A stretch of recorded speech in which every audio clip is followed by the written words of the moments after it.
Hello students, welcome back to my YouTube channel Akshat coaching classes. आज हम आपके लिए एक बेहतरीन टॉपिक लेकर आए हैं, वर्ब। आपको अगर ग्रामर सही ढंग से सीखना है, अगर उसका अच्छे से यूज करना है तो वर्ब का आना बहुत आवश्यक होता है। कोई भी अंग्रेजी का सेंटेंस है तो बिना वर्ब के पॉसिबल नहीं होता है। इसलिए जरूरी है कि वर्ब के बारे में आपको पूरा नॉलेज होना चाहिए, और उसी पूरे नॉलेज के लिए हम आज ये वीडियो लेकर आए हैं वर्ब का।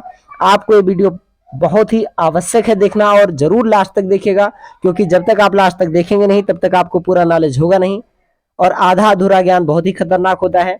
तो आप कृपया वीडियो को लास्ट तक अवश्य देखिएगा, और जो लोग चैनल पर नए हैं कृपया चैनल को सब्सक्राइब कीजिए और बेल आइकन दबाना ना भूले, जिससे कि हर एक वीडियोस का आपके पास नोटिफिकेशन पहुंच जाए जो मैं अपलोड करूं। तो चलिए देर ना करते हुए वीडियो स्टार्ट करते हैं। तो सबसे पहले हम इसके डेफिनेशन को देखते हैं। देखिए भैया, वर्ब क्या होता है? वर्ब एक एक्शन वर्ड होता है, इससे किसी काम का करना या होना पाया जाता है। वर्ब जो होता है इसको हिंदी में कहते हैं क्रिया। क्रिया क्या है? ऐसा शब्द जिससे किसी काम का करना या होना पाया जाता है उसे क्रिया कहते हैं। A verb denotes an action. क्रिया क्या होती है? ये किसी एक्शन को, किसी कर्म को, किसी कार्य को बताती है। Action words are doing words are called verb. वही चीज है, एक्शन वर्ड जितने होते हैं यानी वो शब्द जिससे पता चले कि कोई काम हुआ, या डूइंग वर्ड्स वही काम करने वाले जो वर्ड्स होते हैं उन्हीं को हम कहते हैं वर्ब। जैसे हो जाता है गो, माने होता है जाना, ये भी एक काम है। कुक माने होता है खाना पकाना, ये भी एक काम है। इस तरह से बहुत सी वर्ब होती हैं। इसका पीडीएफ हम आपको अपने डिस्क्रिप्शन बॉक्स में प्रोवाइड करा देंगे, आप वहां से देख लीजिएगा, क्योंकि इसको याद करना पड़ता है, इसके फॉर्म्स याद करने पड़ते हैं, जिससे कि आप टेंस के अंदर प्रॉपर यूज कर सके उसका। हम आपको आगे की वीडियोस में टेंस भी पढ़ाएंगे। तो चलिए अब हम इसके काइंड्स को देख लेते हैं, इसके प्रकार को देख लेते हैं। वर्ब कितने प्रकार का होता है? वर्ब मुख्य रूप से 4 प्रकार का होता है। कितने प्रकार का बच्चों? 5 प्रकार का होता है। वर्ब मुख्य रूप से 5 प्रकार का होता है। एक इंट्रांसिटिव वर्ब। इंट्रांसिटिव वर्ब का मतलब होता है अकर्मक क्रिया। अकर्मक क्रिया ऐसी क्रिया जिसके साथ में कर्म नहीं आया होता है, अकर्मक क्रिया। फिर ट्रांसिटिव वर्ब सकर्मक क्रिया। ट्रांसिटिव वर्ब का मतलब सकर्मक क्रिया, ऐसी क्रिया जिसके साथ में कर्म आया होता है। उसी तरह से लिंकिंग वर्ब है संयोजक क्रिया, और ऑक्सिलरी वर्ब और हेल्पिंग वर्ब सहायक क्रिया जो होती है। फ्रेजल वर्ब मीन्स होता है संयुक्त क्रिया। इनके बारे में हम एक एक करके पूरा विस्तार से पढ़ेंगे भी, इसी वीडियो के अंदर देखेंगे पूरा। किसको कहते हैं इंट्रांसिटिव वर्ब, किसको कहते हैं ट्रांसिटिव वर्ब, किसको कहते हैं लिंकिंग वर्ब, किसको कहते हैं ऑक्सिलरी और हेल्पिंग वर्ब किसको कहते हैं, या फिर फ्रेजल वर्ब क्या होता है। इसी वीडियो के अंदर मैं आपको बताऊंगा कि फाइनाइट और नॉन फाइनाइट वर्ब क्या होता है। तो चलिए, आपके लिए सिर्फ काम इतना है कि आप वीडियो को लास्ट तक जरूर वॉच कीजिएगा, वीडियो पर लास्ट तक बने रहिएगा। चलिए आगे देखते हैं, हम इसके प्रकार को डिटेल में देखते हैं। देखिए इंट्रांसिटिव वर्ब। इंट्रांसिटिव वर्ब क्या होता है? जिस वर्ब के साथ किसी ऑब्जेक्ट का प्रयोग किए बिना सेंटेंस की मीनिंग पूरी तरह समझ में आ जाए उसे इंट्रांसिटिव वर्ब कहते हैं। इसको आप और भी साधारण भाषा में समझिए तो इंट्रांसिटिव वर्ब वो होता है, ऐसी क्रिया होती है जिसके साथ में ना तो कर्म आया होता है और ना ही आ सकता है। एक ऐसी वर्ब जिसके साथ में ना तो कर्म आता है और ना ही आ सकता है। जैसे द बेबी स्लीप्स, बच्चा सोता है। अब क्या सोता है यहां आगे नहीं लिखा जा सकता। राम लाफ्स, राम हंसता है। अब क्या हंसता है ये आगे ऑब्जेक्ट नहीं हो सकता है, इसमें ऑब्जेक्ट नहीं रहेगा। तो ऐसी क्रिया जिसके साथ ऑब्जेक्ट नहीं आता है और नहीं आ भी नहीं सकता है तो उसको कहते हैं इंट्रांसिटिव वर्ब। लाफ के साथ में कोई ऑब्जेक्ट नहीं आ सकता है। बेबी स्लीप्स, स्लीप के साथ में, सोना के साथ में ऑब्जेक्ट नहीं आ सकता है। ड्रीम्स के साथ में नहीं आ सकता है। बीप्स, श्याम बीप्स, श्याम रोता है, इसके साथ भी नहीं आ सकता है कोई ऑब्जेक्ट। क्राइज, चिल्लाना होता है, क्राई मीन्स, उसके साथ भी कोई ऑब्जेक्ट नहीं होता है। बर्ड्स फ्लाई, चिड़िया उड़ती हैं, इसके साथ भी कोई ऑब्जेक्ट नहीं हो सकता है। तो ये सब जो वर्ब आप देख रहे हैं, लाफ हो गया, बीप हो गया, स्लीप हो गया, फ्लाई हो गया, ये सब इंट्रांसिटिव वर्ब के लिस्ट में जाएंगे। उम्मीद है आपको इंट्रांसिटिव वर्ब बहुत अच्छे से समझ में आया होगा। ऐसी वर्ब जिनके साथ में ना तो ऑब्जेक्ट आया होता है और अगर आप चाहें तो उसमें ऑब्जेक्ट आ भी नहीं सकता है, उस वर्ब को कहते हैं ट्रांसिटिव वर्ब, अकर्मक क्रिया। कौन सी क्रिया कहते हैं इसको? अकर्मक क्रिया। नाम से ही आपको पता है, अकर्म जिसके साथ में कर्म हो ही नहीं उसको कहते हैं अकर्मक क्रिया, इंट्रांसिटिव वर्ब। चलिए इसके हम अगले प्रकार को देखते हैं, ट्रांसिटिव वर्ब। ट्रांसिटिव वर्ब क्या होता है? ट्रांसिटिव वर्ब ऐसी क्रिया जिनके साथ में कर्म आता है। ट्रांसिटिव वर्ब सकर्मक क्रिया, सकर्मक क्रिया आपको नाम से ही लग रहा है, सकर्मक माने कर्म के साथ जो क्रिया है वही होती है सकर्मक क्रिया। Transitive verb with one object. कुछ वर्ब होती हैं जिनके साथ एक ऑब्जेक्ट दिया रहता है और कुछ वर्ब होती हैं जिनके साथ डबल ऑब्जेक्ट होता है, उसको अभी मैं आगे सेंटेंस में बताता हूं। जिस वर्ब के साथ किसी ऑब्जेक्ट का प्रयोग किया गया हो उसे ट्रांसिटिव वर्ब कहते हैं, सकर्मक क्रिया कहते हैं। मतलब कि ऐसी क्रिया जिसके साथ में कर्म आया होता है या आ सकता है उसको हम कहते हैं ट्रांसिटिव वर्ब। और कभी कभी इसके साथ डबल कर्म आ जाता है, जैसे he gave me a pen, he gave me a pen, sorry gave me a pen. अब यहां डबल ऑब्जेक्ट हो गया, एक ऑब्जेक्ट हो गया पेन, एक ऑब्जेक्ट हो गया मी। ये जो मी है ये इनडायरेक्ट ऑब्जेक्ट है और ए पेन डायरेक्ट ऑब्जेक्ट है। इसके बारे में हम आपको भी वीडियो के लास्ट में बता देंगे कि डायरेक्ट ऑब्जेक्ट क्या होता है, इनडायरेक्ट ऑब्जेक्ट क्या होता है। चलिए इसको अभी देखते हैं फिलहाल। ही गेव मी ए पेन, यहाँ पर मी भी ऑब्जेक्ट है और ए पेन भी ऑब्जेक्ट है, तो यहाँ जो गेव हो गया ये डबल ऑब्जेक्ट वाली वर्ब हुई। और जबकि देखें राधा सिंह से सॉन्ग, यहाँ सिंग्स जो है ये सिर्फ एक ऑब्जेक्ट को मॉडिफाई कर रहा है, किसको? सॉन्ग को। तो ये वर्ब जो सिंग हो गया ये ट्रांसिटिव वर्ब में जाएगा, गेव ट्रांसिटिव वर्ब हो गया। The peon rings the bell, चपरासी घंटी बजाता है, बजाना रिंग ये किसको, किस ऑब्जेक्ट को बता रहा है? वेल घंटी क्या बजाया गया? घंटी बजाई गई। तो इस तरह से जो ट्रांसिटिव वर्ब होती हैं उनके साथ में कर्म जरूर आया होता है। ट्रांसिटिव वर्ब कर्म अपने साथ अवश्य रखते हैं। ही ब्रोक द ग्लास, ये ट्रांसिटिव वर्ब है। ब्रोक क्यों? क्योंकि इसके बाद ऑब्जेक्ट आया है, क्या तोड़ा? कांच तोड़ा, ग्लास तोड़ा। सी बर्न्स द फायर, वो आग को जलाती है। किसको जलाती है? जलाना किसको? आग को। तो ये हो गया ऑब्जेक्ट। ऑब्जेक्ट देखिए बच्चों, ऑब्जेक्ट अगर आपको खोजना है तो आप क्या, किसे और किसको, क्या, किसे और किसको लगाकर अगर वाक्य में प्रश्न करते हैं तो जो उत्तर प्राप्त होता है वो होता है हमारा ऑब्जेक्ट। क्या, किसे, किसको। अंग्रेजी में अगर हम कहें व्हाट, विच, whom, ये लगाने से अगर आप उस एक सेंटेंस में क्वेश्चन करेंगे तो जो आंसर हमें प्राप्त होगा वही होता है ऑब्जेक्ट। और अगर कर्ता खोजना है, सब्जेक्ट खोजना है, तो उसके लिए हमें हु मतलब होता है कौन या किसने, ये लगा करके वाक्य में प्रश्न किया जाता है, तब जो उत्तर प्राप्त होता है वो कर्ता होता है। कर्ता और कर्म खोजना आपके लिए आसान है। सेंटेंस में बहुत बच्चों को ये दिक्कत आती है, वो समझ नहीं पाते कि इसमें सब्जेक्ट कौन है, ऑब्जेक्ट कौन है। तो अगर आपको सब्जेक्ट खोजना है तो उस वाक्य में कौन या किसने लगाकर आप प्रश्न कीजिए, हु लगा के प्रश्न कीजिए, तो जो उत्तर प्राप्त होगा कर्ता होगा। और क्या, किसे, किसको में से कोई भी एक चीज जो हाँ फिट बैठे वो लगा के आप क्वेश्चन करिए, तो जो उत्तर प्राप्त होगा वो हमारा ऑब्जेक्ट होगा। और अगर आपको क्रिया खोजना है तो उसके लिए प्रश्न करना पड़ेगा उस वाक्य के अंदर क्या करना। अगर आप क्या करना शब्द का यूज करके एक प्रश्न पूछेंगे उस सेंटेंस के अंदर, तो जो उत्तर प्राप्त होगा वो होगा हमारा वर्ब। चलिए अब हम देखते हैं आगे लिंकिंग वर्ब को। लिंकिंग वर्ब क्या होता है? लिंकिंग वर्ब संयोजक क्रिया होती है।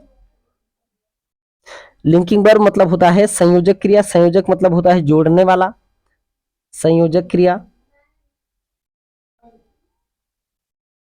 संयोजक क्रिया मतलब होता है जोड़ने वाला, जोड़ने वाली क्रिया। देखिए इसमें क्या क्या होता है। संयोजक क्रिया मैं इधर लिख दे रहा हूं, संयोजक क्रिया आप देख लीजिएगा। संयोजक क्रिया क्या होता है? ये जोड़ने वाली क्रिया होती है। यानी ये बी होता है, बी का फॉर्म आपको अभी हम आगे भी बता देंगे। फिलहाल बी का फॉर्म होता है इज आर एम प्रेजेंट में होता है, इज आर एम प्रेजेंट में, और पास्ट में होता है इसका was were. Be main form है इसका, और ये इज आर एम प्रेजेंट का है और वाज वेयर पास्ट का है। तो देखें ये बी के इतने फॉर्म होते हैं, is are am was were. हालांकि इसका एक थर्ड फॉर्म भी होता है, बीन होता है, उसका यहाँ पे यूज नहीं है। आप देखिए अगर is are am was were यानी बी लिखा हो और उसके साथ में इधर बी लिखा हो बीच में, अर्थात is are am was were लिखा हो, और यहाँ पे सब्जेक्ट लिखा हो और यहाँ पर प्रेडिकेट लिखा हो, तो फिर ऐसी स्थिति में मुख्य क्रिया होती नहीं है। तो जो बी का रूप होगा अर्थात is are am was were होगा, तो ये लिंकिंग वर्ब में जाता है, इसको हम लिंकिंग वर्ब कहते हैं। अगर आगे सब्जेक्ट लिखा हो, इधर प्रेडिकेट लिखा हो पीछे, और बीच में इज आर एम हो, तो ये जोड़ने वाली क्रिया का काम करता है। इसको प्रेडिकेट को सब्जेक्ट के साथ जोड़ता है, ये उसका संबंध बताता है, तो इसलिए हम इसको लिंकिंग वर्ब कहते हैं। लिंक करना मतलब होता है जोड़ देना, ये जोड़ने वाली क्रिया कहलाती है। देखिए इसमें सब्जेक्ट क्या होता है, जिसके बारे में बात हो वो सब्जेक्ट होता है, और सब्जेक्ट के बारे में जो कुछ भी बात हो वो प्रेडिकेट होता है। जैसे राम बाजार जाता है, तो बात किसके बारे में हो रही है, राम के, तो वो हो गया सब्जेक्ट। उसके बारे में क्या बात हुई, बाजार जाता है, ये हो गया प्रेडिकेट। जैसे द सन इज हॉट, बात किसके बारे में हो रही है, सन के बारे में बात हो रही है। क्या बात हो रही है कि हॉट है, गर्म है, तो सन के बारे में बात हो रही है, हो गया सब्जेक्ट। हॉट गर्म है, ये हो गया प्रेडिकेट, और इसको जोड़ने का काम कौन कर रहा है, बी का एक रूप इज, तो इज हो गया लिंकिंग वर्ब। ध्यान रहेगा इसके साथ मेन वर्ब किसी भी कीमत पे नहीं आती है। अगर मेन वर्ब आ गया है इसके साथ में तो ये कुछ और हो जाएगा, अभी हम आपको आगे बताते हैं वीडियो के अंदर। देखिए सोनिया वाज प्रेजेंट, सोनिया ये सब्जेक्ट है और प्रेजेंट ये प्रेडिकेट है, तो सोनिया के बारे में बात हो रही है, सब्जेक्ट। सोनिया क्या है भाई, प्रेजेंट है, उपस्थित है, इसके बारे में बात हो रही है, सोनिया के बारे में बात हुई तो सब्जेक्ट हो गया।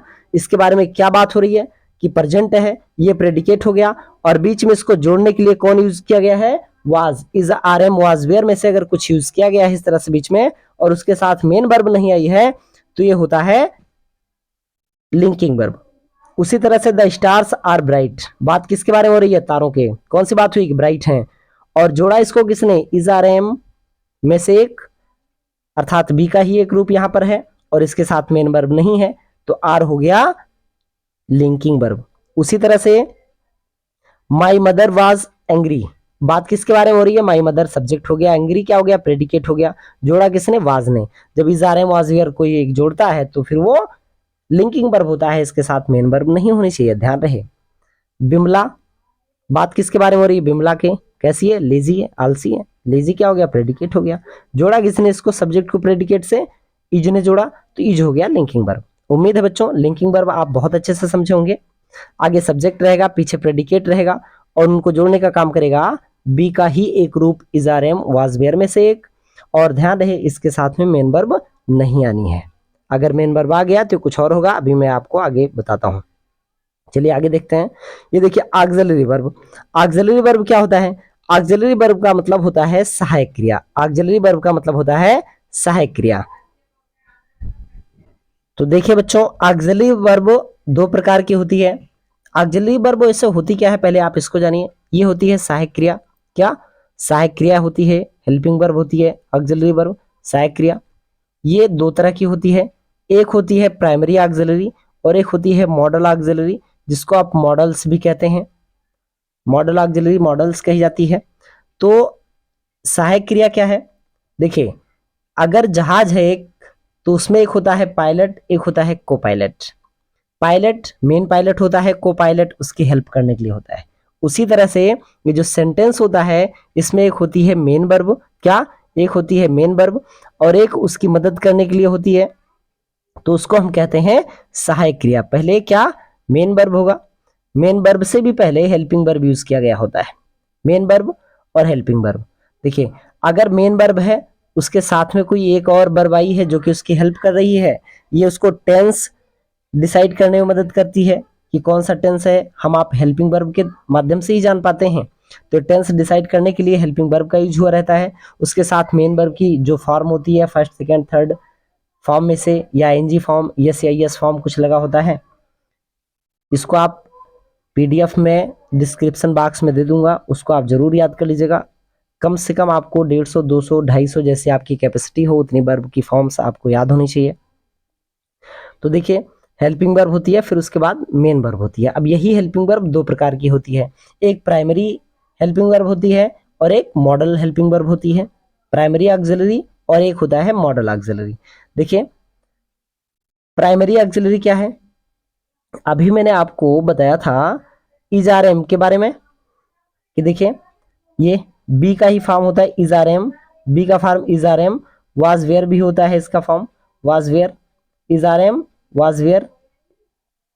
अगर ये सहायक क्रिया के रूप में है तो सहायक क्रिया के रूप में कब है, जब इनके साथ कोई और मेन वर्ब है, अर्थात बी है, बी का कोई फॉर्म यानी is are am was were और उसके साथ में आ गया है कोई मेन वर्ब, तो फिर यहां पर ये बी जो है is are am was were में से जो भी दिया होगा वो प्राइमरी ऑक्सिलरी कहलाएगा।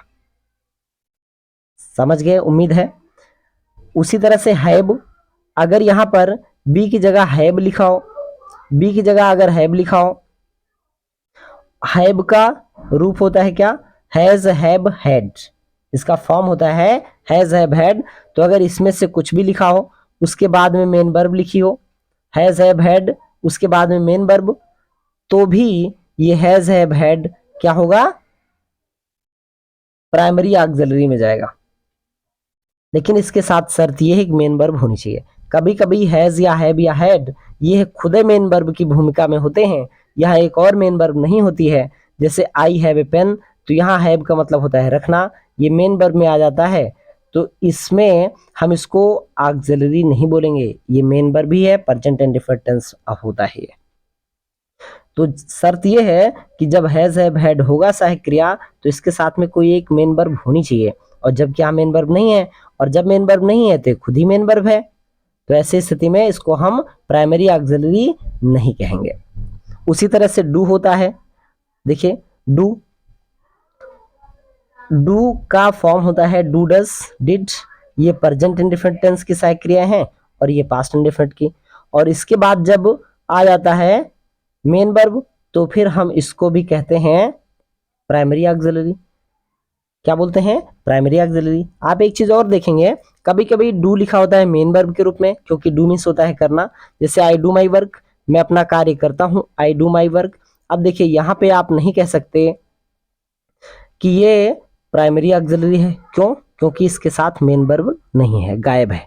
अगर मेन वर्ब होती तो हम कह देते कि डू क्या है, ये प्राइमरी ऑक्सिलरी है। समझ गए होंगे बच्चों। चलिए आगे देखते हैं मॉडल ऑक्सिलरी को। देखिए मॉडल ऑक्सिलरी क्या होता है, a modal verb also called modal auxiliary verb भी कहते हैं इसको, is used along with main verb to express possibility, ability, permission और नेसेसिटी। देखिए परमिशन, एबिलिटी योग्यता, पॉसिबिलिटी संभावना या नेसेसिटी आवश्यकता, ये सब प्रकट करने के लिए जिस हेल्पिंग वर्ब का यूज किया गया होता है उसे हम कहते हैं मॉडल ऑक्सिलरी।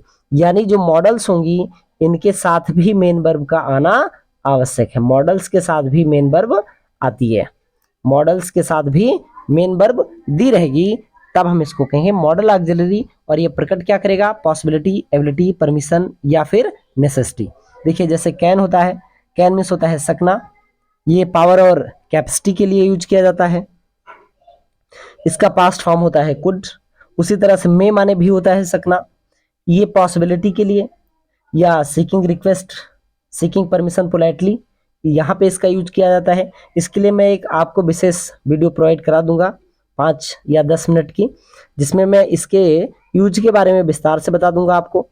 इसका पास्ट फॉर्म होता है माइट, विल ये फ्यूचर इंडेफिनिट टेंस की सहायक क्रिया भी होती है और इसका पास्ट फॉर्म होता है वुड। उसी तरह से सेल का पास्ट फॉर्म होता है शुड, आर्ट होता है चाहिए, मस्ट होता है अवश्य चाहिए। ये सब can, could, may, might, will, would, shall, should, must, ought, need, not, ये सब मॉडल ऑक्सिलरी होती हैं। डेयर ये भी मॉडल ऑक्सिलरी होता है।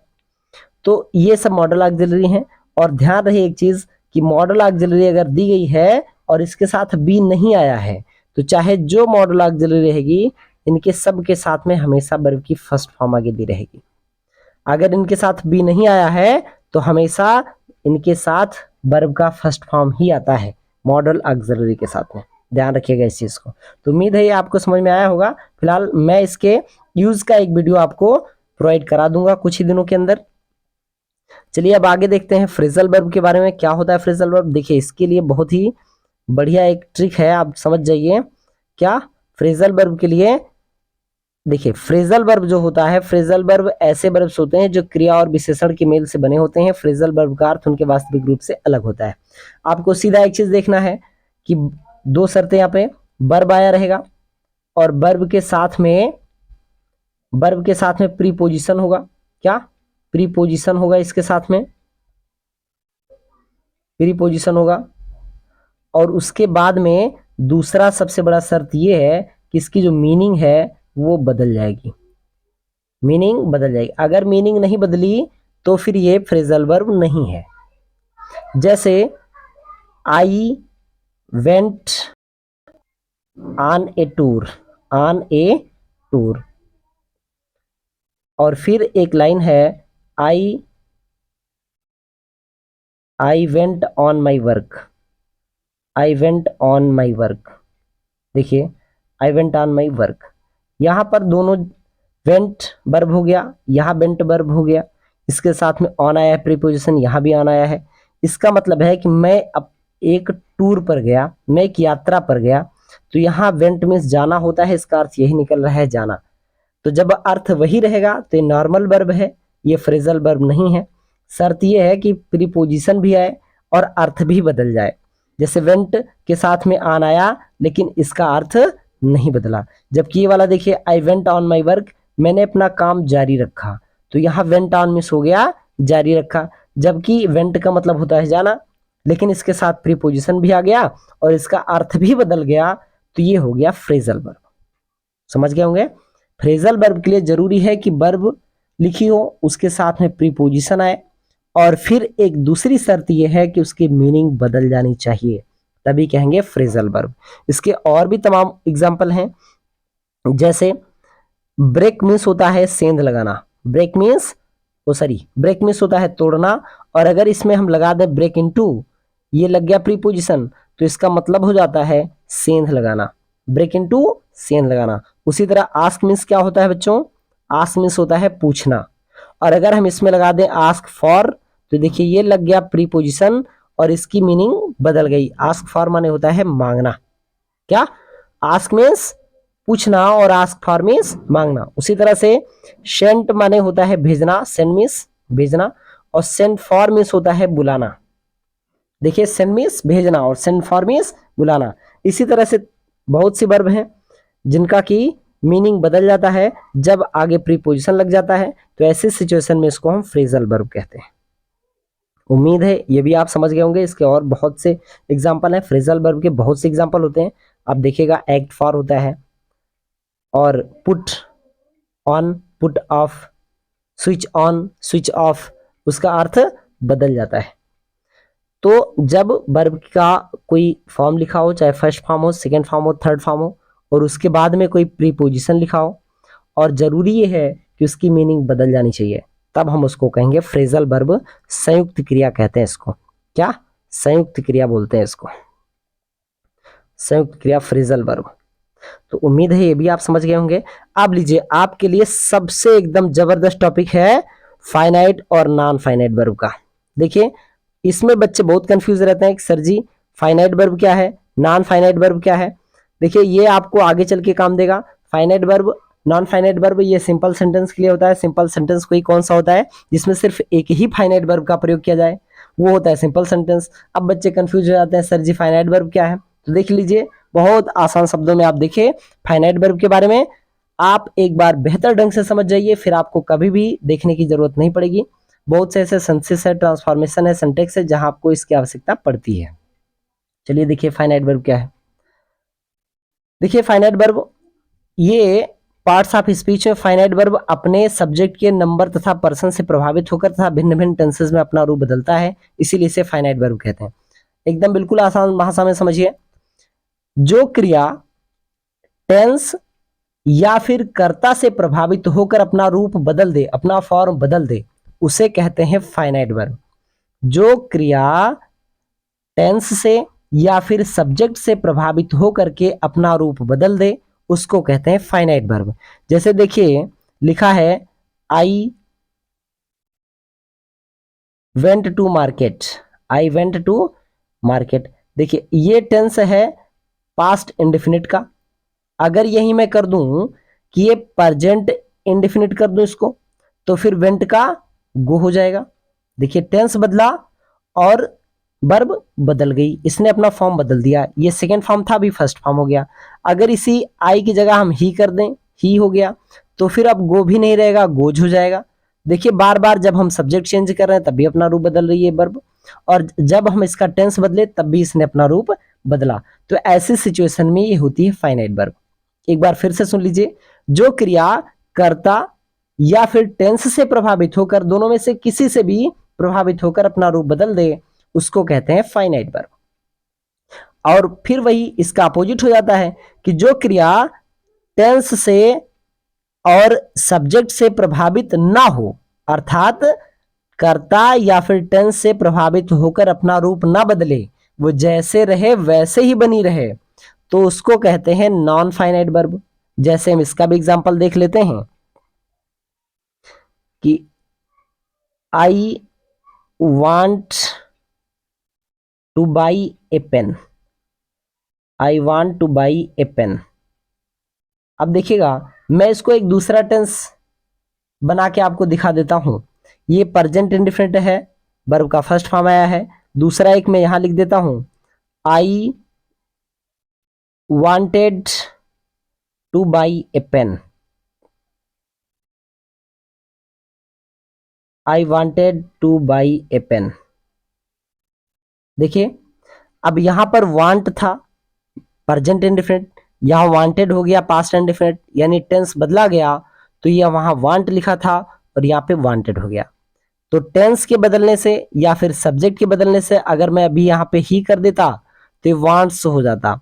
अर्थात लगातार ये वर्ब अपना रूप बदल रही है जैसे जैसे हम टेंस चेंज कर रहे हैं।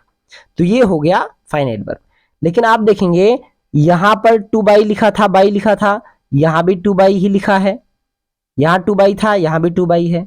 हमने सब्जेक्ट चेंज किया, कोई असर नहीं हुआ इसके ऊपर। हमने टेंस ही चेंज कर दिया, इसका कोई असर नहीं हुआ इसके ऊपर। तो ये जो बाई है, टू बाई, ये हो गया नॉन फाइनाइट वर्ब और वांट हो गया फाइनाइट वर्ब। तो आप एक बार फिर से सुन लीजिए, ऐसी क्रिया जो कर्ता या फिर टेंस से प्रभावित होकर अपना रूप बदल दे वो होती है फाइनाइट वर्ब, और जो क्रिया कर्ता या टेंस से प्रभावित ना हो, अर्थात प्रभावित होकर अपना रूप ना बदले, वो होती है नॉन फाइनाइट वर्ब। चलिए आपसे हमने वीडियो के बीच में वादा किया था कि आपको हम डायरेक्ट ऑब्जेक्ट और इनडायरेक्ट ऑब्जेक्ट के बारे में समझाएंगे, वही मैं समझा देता हूं, फिर उसके बाद वीडियो का द एंड करते हैं। चलिए देखते हैं कि डायरेक्ट ऑब्जेक्ट क्या होता है, इनडायरेक्ट ऑब्जेक्ट क्या होता है। देखिए जो डायरेक्ट ऑब्जेक्ट होता है, direct object, indirect object.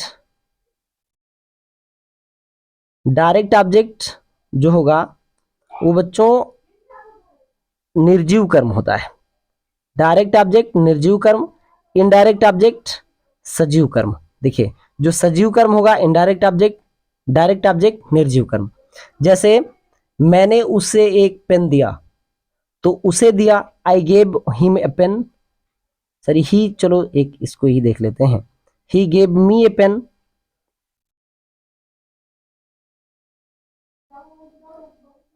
He gave me a pen. अब देखिएगा यहाँ एक मी हो गया और एक ए पेन हो गया, दो ऑब्जेक्ट हैं, जिसमें से कौन सा सजीव है? ए पेन सजीव है? नहीं। मी सजीव है? यस, मी सजीव है। कोई मरे हुए आदमी को थोड़ी ना पेन देगा, तो मी सजीव है, ए पेन निर्जीव है।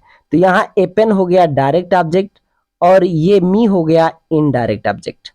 ध्यान रहे एक नियम है क्या, कि जो डायरेक्ट ऑब्जेक्ट होता है उसको हम पीछे लिखते हैं, जो इनडायरेक्ट ऑब्जेक्ट होता है उसको हम आगे लिखते हैं। इसमें थोड़ा सा कंफ्यूज होंगे बच्चे, एक चीज मैं आपको और बता दूं, जैसे अगर दोनों सजीव हो तब क्या कीजिएगा, जैसे मैंने ब्राह्मण को गाय दिया। अब आई गेव द ब्राह्मण ए काउ। अब बताइए कि जो ब्राह्मण है क्या वो मरा हुआ आदमी है? नहीं। गाय जो है वो क्या मरी हुई है? नहीं। यहां दोनों सजीव हैं। तो ऐसी सिचुएशन में हम जो आदमी होगा उसको हम इनडायरेक्ट ऑब्जेक्ट की लिस्ट में रखेंगे, और जो पशु होगा या अदर देन ह्यूमन बींग्स, मनुष्य के अलावा कुछ भी होगा, तो उसको हम डायरेक्ट वाले लिस्ट में रखेंगे। अर्थात जो आदमी होगा उसको आगे लिखेंगे, और जो आदमी के अलावा कुछ होगा उसको हम पीछे लिखेंगे। जबकि वहीं मैंने गाय को घास दिया, तो ग्रास जो है घास, वो निर्जीव की लिस्ट में जाएगा, अर्थात डायरेक्ट ऑब्जेक्ट की लिस्ट में जाएगा। और फिर वहां काऊ, वही काऊ वो इनडायरेक्ट ऑब्जेक्ट की लिस्ट में आ जाएगा। देखिए इसमें और एक इंटरेस्टिंग फैक्ट है, हम आपको बता रहे हैं कि ये जब इनडायरेक्ट ऑब्जेक्ट डायरेक्ट ऑब्जेक्ट दोनों साथ में दिया होता है तो पहले हम इनडायरेक्ट ऑब्जेक्ट को लिखते हैं, उसके बाद डायरेक्ट ऑब्जेक्ट को अर्थात निर्जीव कर्म को लिखते हैं। लेकिन इसका एक उल्टा नियम भी है, जैसे अभी हमने आपको बताया ही गेव मी ए पेन।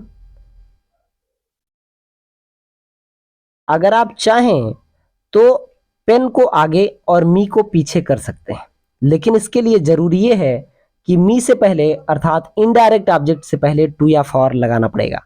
जैसे he gave a pen to me, तो नियम कहता है कि हमें डायरेक्ट ऑब्जेक्ट और इनडायरेक्ट ऑब्जेक्ट में सबसे पहले इनडायरेक्ट ऑब्जेक्ट लिखना चाहिए, फिर डायरेक्ट ऑब्जेक्ट लिखना चाहिए। लेकिन ये फिर कहता है कि अगर हम चाहें, अगर हमारी कुछ ऐसी परिस्थिति हो कि हमें डायरेक्ट ऑब्जेक्ट आगे लिखना पड़े और इनडायरेक्ट ऑब्जेक्ट पीछे लिखना पड़े, तो उस इनडायरेक्ट ऑब्जेक्ट से पहले टू या फॉर लगा देते हैं। उम्मीद है आपको ये भी समझ में आया होगा कि डायरेक्ट ऑब्जेक्ट क्या होता है, इनडायरेक्ट ऑब्जेक्ट क्या होता है। तो बच्चों, अगर अभी तक आपने चैनल को सब्सक्राइब नहीं किया है तो कृपया मेरे चैनल को सब्सक्राइब जरूर करें, और अगर आपको वीडियो अच्छी लगी हो तो लाइक भी करें, अपने फ्रेंड्स के साथ शेयर भी करें, और ज़्यादा से ज़्यादा आप वीडियोस को मेरे वॉच करें। इसमें कक्षा 6 से लेकर के कक्षा 12 तक के एनसीईआरटी के सारे कंटेंट इंग्लिश के आपके यहाँ पे उपलब्ध होंगे, ग्रामर भी, सब कोई भी टॉपिक नहीं छूटेगा। तो आप बने रहिए मेरे इस चैनल के साथ। धन्यवाद, मिलते हैं अगले वीडियो के अंदर, तब तक के लिए जय हिंद।